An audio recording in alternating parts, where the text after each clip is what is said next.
Hi, everybody, and welcome to the Working Differently in Extension podcast. I'm Bob Birch. It's great to have you along today. We've got a couple of guests who have been on the Working Differently in Extension podcast before, separately, back in 2012. We talked to Alice Henneman, Extension Educator in the food nutrition area from the University of Nebraska Lincoln Extension. Alice, welcome to the podcast. Thank you, Bob. Thanks for asking me. And also in 2012, we talked to Joanne Kinsey, who's an extension educator and associate professor at Rutgers Cooperative Extension in New Jersey.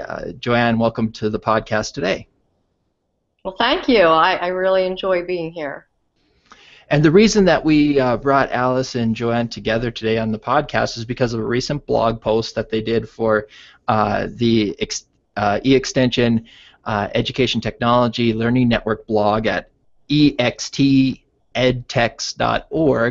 on extension and being an entrepreneur.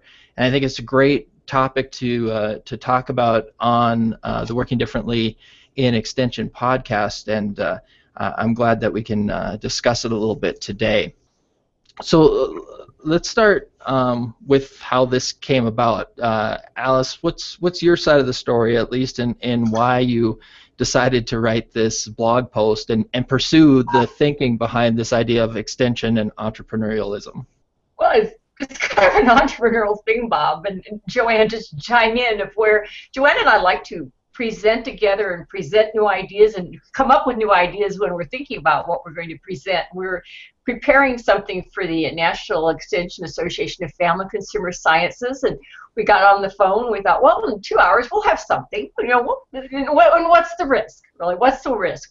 All we can do is get turned down with through an anonymous review process. So I had just read something on Facebook. Somebody was talking about entrepreneurs, and I thought, well, that'd be a good topic. That's really something we're starting to hear bubbling up a lot in extension conversations. Let's do something on entrepreneurship. And off we went. Do you have a different side of the story? No, not really. That's pretty much how it went. And when the idea came up, we felt that we could successfully crosswalk what we do in extension and being an entrepreneur. And that's really how a lot of our ideas are born.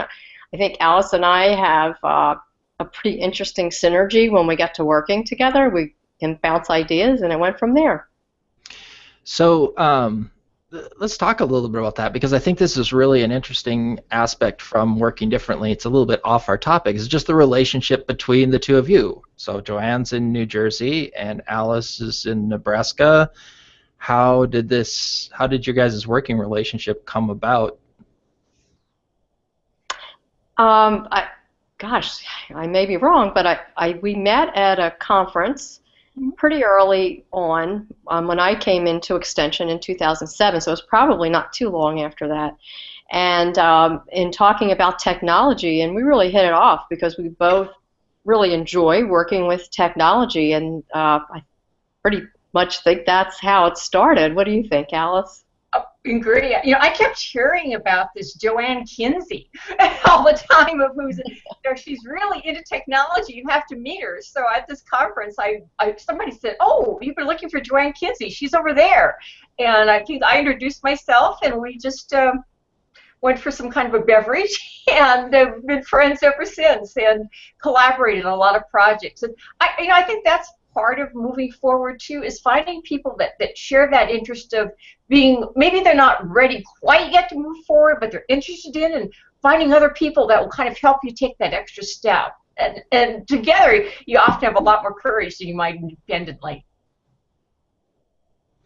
I think so too. I think we tend to work in silos so often and think we have to create everything ourselves, and that's not necessarily the case. If you join up with someone who has similar interests, then you can create quite a lot.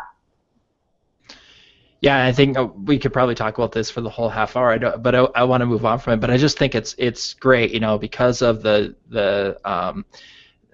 distance in terms of geography and how you've created this collaborative relationship. So I think that's a great lesson in Working Differently, is that maybe there might be people in your state, in your organization as well, but maybe that connection can come with someone sort of outside of your silo. Well, Bob, just the way you set up this Google Hangout today shows how you can really work with anybody anywhere, and you don't really need special tools other than knowing how to use a Google Hangout. And I think that's so liberating and exciting. Well, let's move on and talk a little bit about the blog post, how Extension can think like an entrepreneur, and maybe it would help our listeners, help me as well, just to get an idea of what does being an entrepreneur mean to each of you. And let's start with you, Joanne. What does that mean, being an entrepreneur? Well, I think we all get ideas, all the time. All people do. And I think an entrepreneur, in our sense, is getting an idea and then kind of running with it. I think lots of people get those ideas, but then they're not sure what to do with it, or maybe afraid to take the risk or whatever. But in my mind, and you see that has nothing to do with having the money to be an entrepreneur. It's really about just getting out there with it and maybe taking a chance. How about you, Alice? Are there things you'd like to add to that, or in the way that you think of being an entrepreneur? When you gave us that question to think about, I never really thought about it before, so I did a little looking up. And one of the classic definition of an entrepreneur is a person who starts a business and is willing to risk loss in order to make money. Well, as Joanne said, we don't really have that kind of resources, and I found a newer definition from Harvard that says entrepreneurship is a pursuit of opportunity without regard to resources currently controlled. And we're talking just before the Google Hangout, is that I think a lot of people think an entrepreneur is just taking risk, or just like tossing all caution to the wind.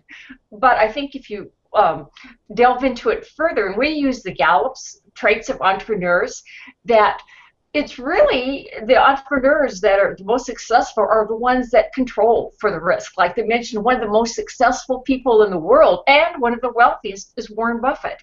And he only gets into businesses that he knows about, that he feels he can make good decisions in, does the research, and then he takes that step forward. So it's not throwing caution to the wind, it's just being willing to reach out and do something you've never done before. So you mentioned the 10 traits of that Gallup developed, and that was an important part of your blog post. And so, if you want to see those 10 traits, you can look up 10 traits of entrepreneurs and Gallup, or you can look for the blog post. The link will be in our show notes at bobbirch.com. But let's talk a little about those traits and how they might fit your own abilities. Alice, are there particular ones of those 10 traits that really speak to you personally as an extension professional? What I encourage people, since when you post that link, Bob, is that they go on there, and for $12 you can actually take the test to see what are your top traits. And I think you'll find it kind of fascinating, because not everybody's going to have the same, and different traits are needed in different situations, or combining with people with different traits. But I know my first one came up was independence. After that, I was a disruptor. Now that doesn't sound like it sounds, but it was more so a person that always is coming up with ideas. Sometimes I'll be the first to say they're not always that great. That's why you need to talk to somebody like Joanne and filter out the ones. Learning. Liking to learn, which I think is very common among everyone in extension, and then a delegator. So I'm not sure how that happened, because I don't know if I'm that good at that, but maybe out of desperation I'm learning. How about you, Joanne? What traits stood out for you when you went through that process? Well, the first one, creative thinker, is I think that's who I am and have always been, as an educator for many years before I even came into extension. So I think I carried that in with me. I got lots and lots of ideas, way too many to ever act on, but the fun part is having those ideas in your head and kind of playing around with them and thinking about, well, what can I do? Can I really do this? And going through that kind of a process. I have some confidence. I'm not going to say I'm the most confident person in the world, but I do have enough confidence to to talk to people about my ideas. I'm not afraid to reach out to share an idea. Not afraid of being shot down, because you have to be able to take that risk as well. So I think that's it. That's interesting. I think it's interesting because there might be folks out there in Extension, maybe listening to the podcast now, who feel like, well, that's great for Alice and Joanne. They've got all these ideas, or maybe for our other guests, that these are creative people. They come up with lots of ideas, but I don't really have any ideas. Are there ways that Extension professionals can be entrepreneurial, without maybe, whether they feel that way or they really aren't that way, just being the most disruptive thinker? I think just taking a look around at the current landscape on any given day and seeing, what's happening today in the world and what's current. And Alice knows what I'm talking about, probably because we recently put in a proposal to speak at another conference, and on a topic that we thought, we didn't create the topic, but we thought it was timely. And now all of a sudden, since we've done that, there's been a lot of buzz about that particular topic. So, we didn't come up with the idea. The idea was talking about food waste and how important that is for us to be addressing. And there's a lot of buzz about it. So, you understand what I mean? We didn't make it up. It's there. It needs to be addressed, and we felt it was timely. Well, it makes me think, is there some phrase that's like success or whatever is like 10% inspiration and 90% perspiration? So I think a lot of it really is just moving forward on an idea, doing your research, and and putting this in. Joanne and I may not be accepted, but what if we really risk, other than a delightful 2 to 3 hours on the phone and submitting a proposal? So, I think it's just worth, you have to have an idea, pursue it. And again, as Joanne said, this wasn't something original, but it's something because that love of knowledge and learning that we both have, we've just been hearing about and thought, why not? Joanne, we mentioned some of the traits that maybe fit well with you and with Alice. What were some of the traits that maybe you didn't score as high on, or maybe didn't fit as well with your way of working? Probably being a delegator would come at the bottom of my list. Of course, I've learned how to do that, and in that presentation that you're speaking about, we talked about ways of delegating when we really don't have a cadre of people to delegate to, but picking and choosing those things, those tasks that someone else can do. So that's probably is what comes to mind for me. Is maybe I struggle with that, but like everything else, struggle doesn't mean you stop and just never do it. You figure out ways of doing it. Yeah, I think that's interesting from an extension perspective, because I think a lot of us don't have people to delegate to, whether you're in a county office with a small number of people, maybe only a few people, or one person working on each subject area, or whether you're a specialist and sort of expected to be independent, you don't really have people underneath you to delegate. So that's a really interesting one, I think, from an extension perspective. Alice, how about you? What were some of the ones that didn't fit your working style as well? I was just looking, Bob, at my list, and my lowest one was confidence. And, I think people often think of people that take kind of an entrepreneurial bend or put themselves out there have got to be highly confident, very extroverted. And if you really knew me better, I'm probably one of the shyest people you know. But, I think if you believe in something, though, I think that does give you a lot of confidence, and you can use that greater mission to pull you forward into doing things. And I think this is just one of the most exciting times in Extension to find that confidence. Plus, in the world nowadays, a lot of people are looking to the internet for information. And you can be the quietest, shyest little person, but you can roar like a lion on the internet. So there's a whole new playing field out there, too, for maybe who somebody's not going to be the life of the party, but they still can have a lot of other venues and options open to them. Well, we've talked about a few of these traits here as we've discussed them, but there are a couple others that I want to bring up.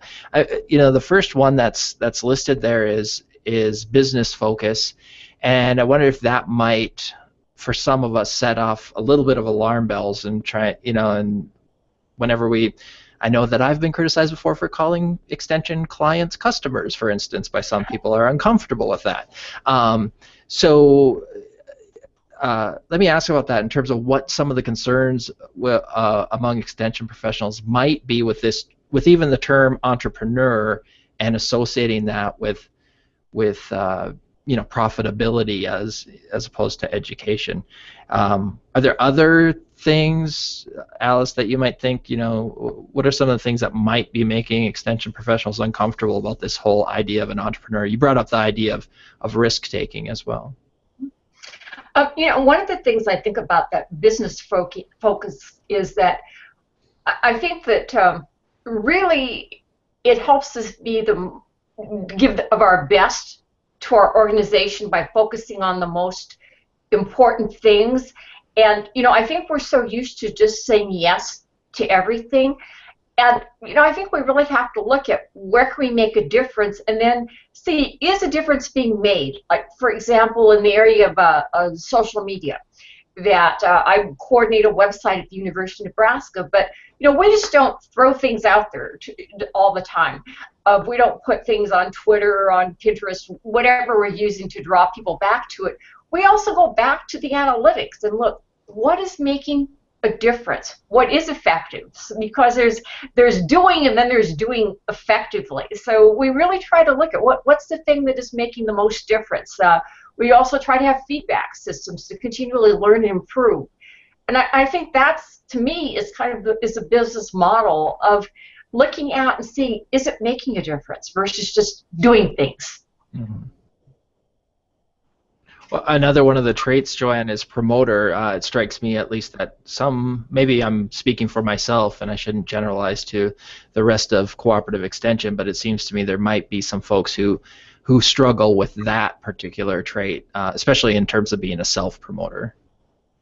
Well, I think you're right. I think we don't think of ourselves that way, but in extension we do have to think that way, because we do need to be thinking differently and working differently. Maybe back in the day we could gather a large group of people to come to a presentation at one of our offices, and that doesn't seem to be quite as effective in some places anymore, where we need to be out going to the clientele, I'll use your word there, to do our presentations, and that's where we have the most success. So I think we all struggle with being a promoter, and to what extent. We do promote our programs on social media, and that's probably the easiest thing we can do to promote. But in other ways, like, for example, I think, this is my personal opinion, that with a lot of awards that we apply for, I think that's always been a difficult thing for me personally to be able to do, to self-promote in that way. And that's just something we do in extension and we have to learn to work with. Are there certain things, and I guess I'll start with Joanne, but I want to hear from both of you. So we talked about some of the things, the traits that maybe fit your working style a little bit better, maybe some of the things that don't fit so well. What do you do at a regular basis to sort of, with that idea of how do I be more entrepreneurial in my work? Are there things that can help you develop those traits that you maybe struggle with a little bit, or is it just a mindset, Joanne? Well, I think the best thing we can do is to keep trying to work at those particular traits. And I'm thinking promoter comes to my mind right away, that we need to just keep revisiting that. Oh, that's a great program, but we need to promote it a little bit more, or we need to promote it a little bit differently. So, I think we just need to keep revisiting. It's one of those things we can't just back away and shy away from all of these traits that entrepreneurs and I think leaders have, because I can see those traits in leadership as well, that we just kind of keep working at it. I don't know. Alice, do you have some other ideas about that? You know, the one thing that came to mind as we were talking about this is, when we talk about being a self-promoter, I think we also need to, though, think about promoting others. And I think, we often think about, we hate to get ourselves out there, but yet I think we can do a lot by almost being each other's agents, if you will, and promoting others. Like if you know of somebody that's done a great program, you might encourage them to, hey, why don't you submit that for an award? Or let me, help you put together a packet. Or if somebody's got a great program, maybe you get out and you start using social media promoting that person's program, or they've done something great in terms of Twitter or something of that sort, or some other social media. Maybe you share what they've done. And, I think it's maybe it's kind of a karma thing, but I think kind of what you give out in the world also comes back to you. And if you've promoted somebody else and you think they're doing good things, you've helped promote something good in the world by sharing that farther. And I think it comes back, but you shouldn't do it in a selfish way, but just because it's the right thing to do. And I think it gives those people more courage too as they grow through their continued promotion. I think that's a great point. One of the things that we haven't talked about yet is sort of why, right? We have, I think entrepreneurs are obviously viewed very positively in our culture right now. Some of our most admired people are entrepreneurs, so that's a good thing. But you guys in the blog post talked a little bit about what could come out of this for Extension in general if we all start working more entrepreneurially, if that's a word. I think I'm coining all kinds of different entrepreneur-related words today. So Alice, can you talk a little bit about that, about sort of, why do this? Where are we working towards? What could we accomplish? The phrase that keeps coming to mind is how Extension is one of the best kept secrets. And I think there now are even fewer people that will cite that phrase because they're not even aware it's the best kept secret. And I think that just one of the first things that we will do is just make people more aware of Extension by putting ourselves out there. And once that awareness is there, then when an opportunity comes up, we're one of the organizations that people think of to do something. And once one thing happens, another thing starts happening.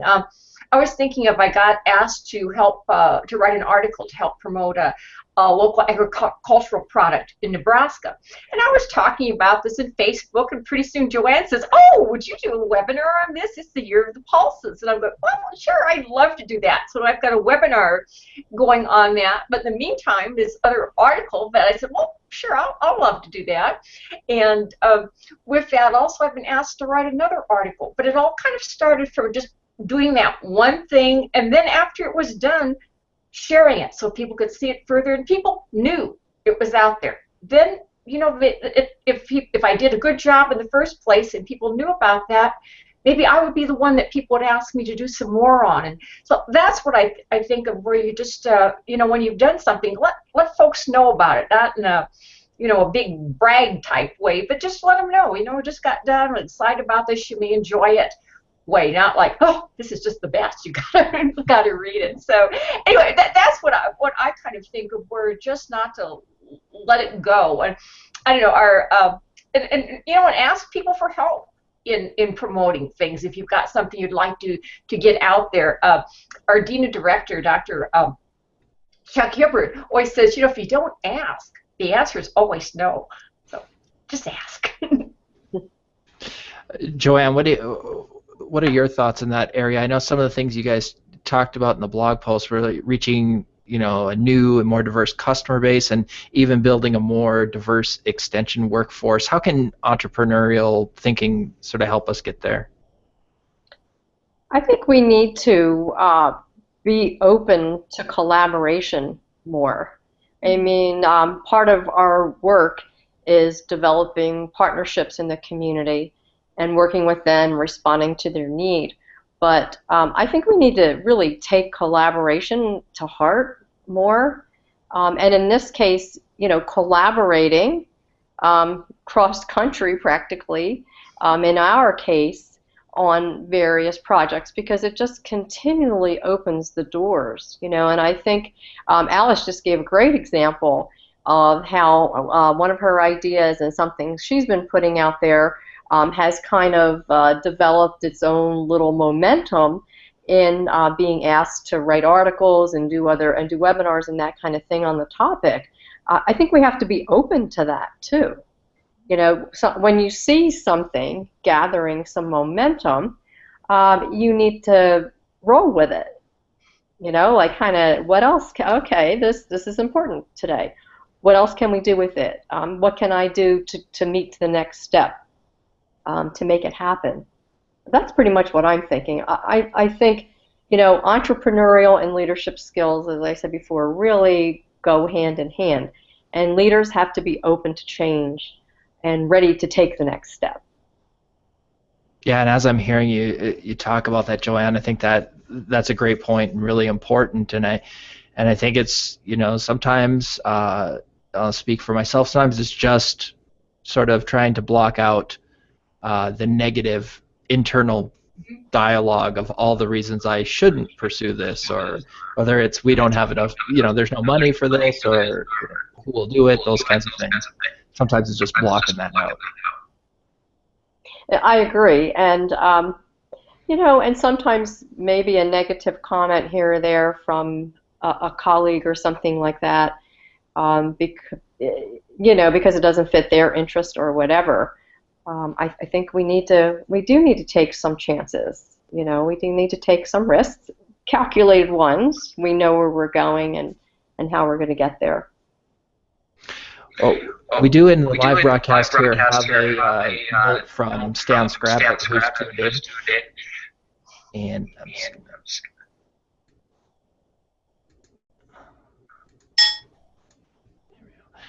gonna... And so for our live broadcast, we'll probably do a little editing here for the podcast here, but just Alice and Joanne. So we're getting some feedback from somewhere, so I've muted you both. So when you answer, you'll have to unmute. So thanks, Stan, for the question. Let's address that. So what Stan says is Extension needs to work out loud and leverage social media more. The focus on working locally and not automatically sharing to a larger audience is holding Extension back. Extension needs to build and leverage email lists more. And he says entrepreneurial resources ?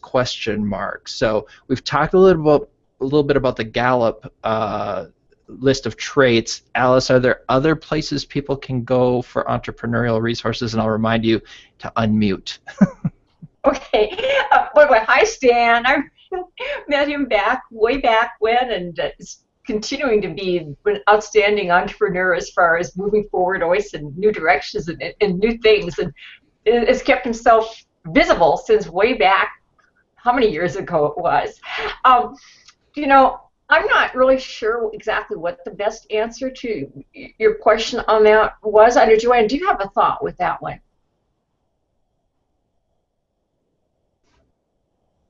Oh, you have to unmute. Oh, there we go.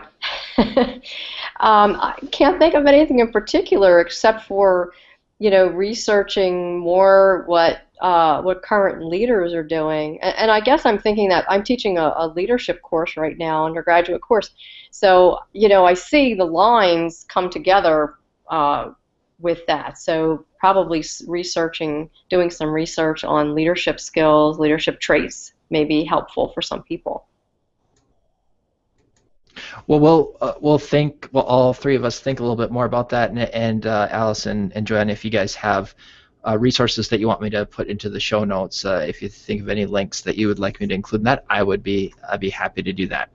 I want to thank you both for joining me today. It's been a great conversation. I really appreciate your time, and you've got a lot in the air. Being so entrepreneurial means you have a lot going on too, so I appreciate your time, and I appreciate your time, listeners and viewers. You've been listening to the Working Differently in Extension podcast.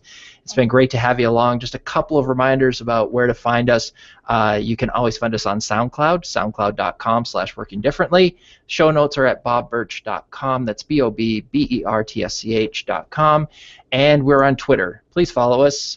Keep up to date with upcoming guests and what's happening with the Working Differently in Extension podcast. It's at WD in EXT, and I can check off my promoter trait for the entrepreneur after all that. Thanks again to Alice Henneman and Joanne Kinsey for joining us. The blog post is called How Extension Can Think Like an Entrepreneur, and you can find it at ext.ed, or excuse me, sorry, let me try that again, extedtechs.org. It's the e-extension education technology leadership or learning network blog post.